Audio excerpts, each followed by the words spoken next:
Greetings. Welcome to another episode of Just Joe Thoughts. Um Continuing with the toxic communication, the many ways in which we communicate with one another that deteriorate our relationships. One of the big ones, gaslighting. Whew. You know what? When I first heard gaslighting, I must admit it was about maybe 3 years ago. And I did not quite understood what gaslighting was, right? I understood gas and you light it up and there's fire and smoke, and I don't know. That's what came to mind. But I began to understand, what gaslighting is. You're invalidating someone's feelings and thoughts and perceptions of reality. It's not healthy to do that, right? And some people, you can be very, very, very good at it, where you can manipulate other people to think that what they're seeing, what they're experiencing, and isn't real, isn't true. And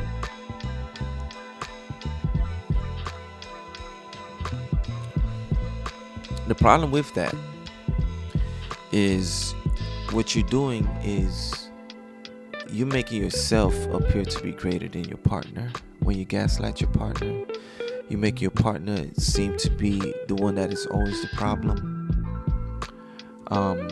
It's not a good thing to do. You wouldn't like when others do it to you.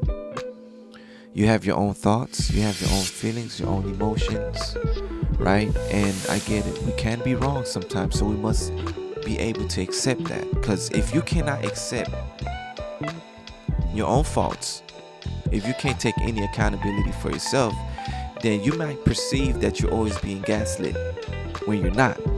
So gaslighting is one of those tricky things, right? Where, yes, somebody is actually mistaken a particular situation and they assume it's something else, right? And they could probably get it wrong.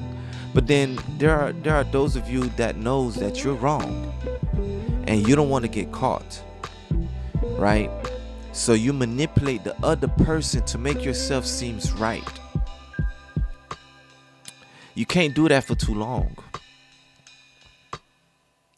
When you're manipulating other people or your partner, your boyfriend or your girlfriend to make them think that whatever it is that they're experiencing or seeing isn't true, isn't real, to make yourself seem right when you clearly know that you're wrong, yeah, you're an evil person. You shouldn't be in any relationship. That is wrong. That is completely wrong. Because you're a liar. Gaslighting is clearly lying. Because you know what the truth is. And you're afraid to stand in the light of truth. You rather keep somebody that you say you care about in the dark in order to perceive you as being right. That is evil. I mean, just think about that. Do you want that to be done to you? Who wants to be gaslit? Do they even say gaslit or gaslighted? I'm still learning. But I do understand what it means to be gaslighted, right? So you don't want to be. I mean, if you are that person that does that, right? You're just a bad person. I don't know what to say about you. You shouldn't be in a relationship. And if you find yourself with a woman who gaslights you all the time, or you find yourself with a man who gaslights you all the time, just stay away from that person. Just stay away. That person is no good. is no good for you. And to me, I think that's one of the most hurtful things that you can do, is to take a self-righteous approach to make others feel like they're wrong when you clearly know that they're right, just so you can look better. Just your thoughts. Peace.